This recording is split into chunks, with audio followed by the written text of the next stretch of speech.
자, 우리 이어서 두 번째 시간 해보도록 할게요. 자, 앞서서 1교시 마칠 때쯤에 이제 고대부터 중세, 근대, 현대까지 설명을 드렸는데, 근대로 들어가는 그 시기에 발생한 중요한 사건이 바로 시민혁명이라고 했습니다. 자, 그런데 혁명을 한다는 거는 일단 현재의 체제에 굉장히 불만을 가지고 있다는 얘기겠죠. 아무런 불만이 없고 행복하면 혁명을 왜 하겠습니까? 그죠? 그래서 그때 이 다수의 시민들이 어떤 국가의 체제 그리고 정치 방식에 대해 저항하는 일종의 시민혁명을 하게 되는데, 시민혁명이라는 게 딱 하나의 사건을 말하는 건 아닙니다. 뒷페이지에 나올 거지만 영국에서 발생한 명예혁명, 그다음 미국의 독립혁명, 그다음 프랑스 대혁명, 이렇게 여러 차례 각국에서 발생을 하는 그 모든 사건들을 다 하나로 뭉뚱그려서 시민혁명이라고 하는 거예요.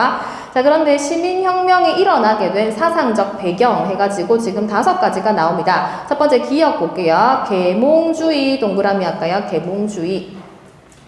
계몽은요, 가르쳐서 깨우치다 라는 뜻입니다.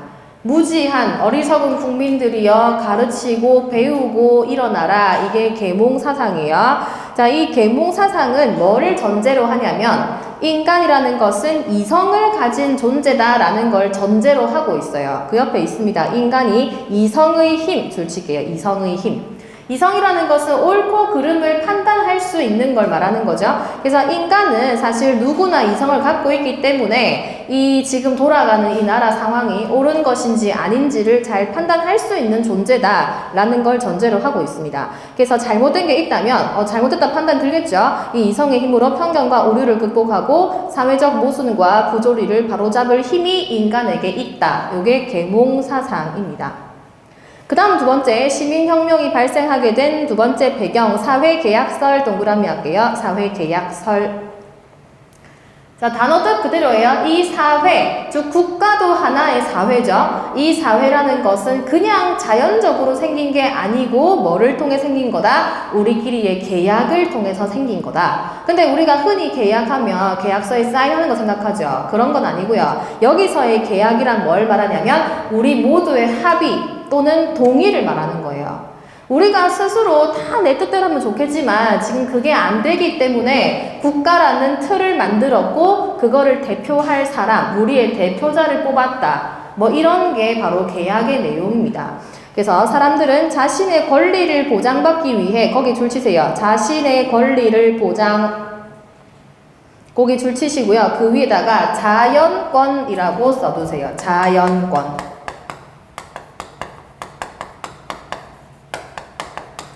자, 말 그대로 보시면 알겠지만 자연권이라는 거는 자연적으로 인간이 부여받는 권리입니다. 제일 대표적인 게 생명권, 자유권 이런 거예요. 자, 우리가 태어났을 때 엄마가 내보고 자, 너는 이제부터 자유권을 내가 주마. 생명권을 엄마가 주마. 이거 아니잖아요. 인간이기 때문에 태어났을 때 당연히 받는 자연스러운 권리를 자연권이라고 하거든요. 근데 우리가 아무런 법적인 제재도 없고 국가라는 틀도 없고 그냥 인간들이 막 살고 있습니다. 이때 자연권이 잘 보장이 될까요? 안 될까요? 안 되죠. 인간은 자신의 이익을 위해서 때로는 누군가를 해치기도 하고 나쁜 일을 하기도 하고 그렇기 때문에 그냥 이렇게 우리가 막 살아가는 이런 상태에서는 자연권이 잘 보장이 안 되더라는 거죠. 그렇기 때문에 우리는 계약이라는 걸 통해서 국가를 만들기도 하고 대표를 만들어내기도 한다. 이게 뭐예요? 사회계약설인 거죠. 근데 만약에 이렇게 우리를 대표하고 있는 이 대표자 혹은 군주, 그 군주가 지금 계약에 의해 만들어진 사람, 그 자리인데 그 사람이 우리를 탄압하고 있고 못살게 굴고 있고 정치를 잘 못하고 있다. 그럼 어떻게 해야 돼요? 끌어내려야겠죠. 그게 계약의 철회예요. 그걸 다시 말하면 요 밑에 있는 저항권, 제일 마지막에 보이시죠? 이 저항권이 바로 계약의 철회입니다. 다시 말하면 우리는 사회계약설로 맺어진 관계야. 즉 군주 너는 대표죠. 너는 정치를 잘 해야 되고 우리를 위해 일을 해야 되는데 네가 지금 그걸 못하고 있네? 그러면 우리 이제 계약 무효야. 계약 철회. 너 그 자리에서 내려와. 계약의 철회죠. 이게 바로 저항권이라는 겁니다. 그래서 예전에는 이런 사상이 나오기 전에는 무조건 우리는 복종해야 할 존재들, 뭐 정치하고 나라 다스리는 건 따로 하는 사람이 있다. 그 군주라고 했죠. 근데 이제 그게 아니다. 우리도 일종의 존중받아야 될 사회 구성원의 일원이고 군주가 못하면 우리도 끌어내릴 수도 있다. 라는 저항권 사상이 같이 나오게 되는 겁니다. 그 다음 디귿 볼게요. 디귿의 천부 인권 사상 동그라미 할게요. 천부 인권. 자, 천부, 하늘이 부여한 인권이라는 거죠.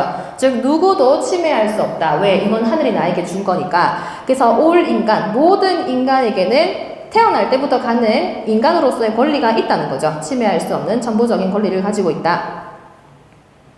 그 다음에 리을의 국민주권 동그라미 하시고요. 국가의 주인은 국민이라는 사상입니다. 근데 되게 지금 현대에서 우리가 이걸 봤을 때 진짜 당연한 소리인데 이때는 이런 생각조차 없었어요. 나라는 누구 거? 군주 거. 다스리는 사람 거. 이렇게 생각을 했지 우리가 이 나라의 주인이다. 이런 생각을 그때는 미처 하지 못했다는 겁니다.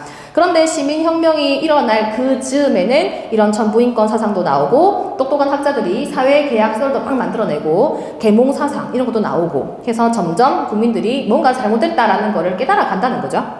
그래서 아까 마지막에 미음의 저항권 사상은 설명을 드렸습니다. 즉 국민은 천부인권을 침해하는 통치자, 즉 통치자가 잘 못한다 그러면 계약을 철회할 수 있는 권리, 즉 저항권이 있다고 했습니다. 그래서 이런 5가지 사상을 바탕으로 해서 시민혁명이 발생하게 되죠. 넘어갈게요.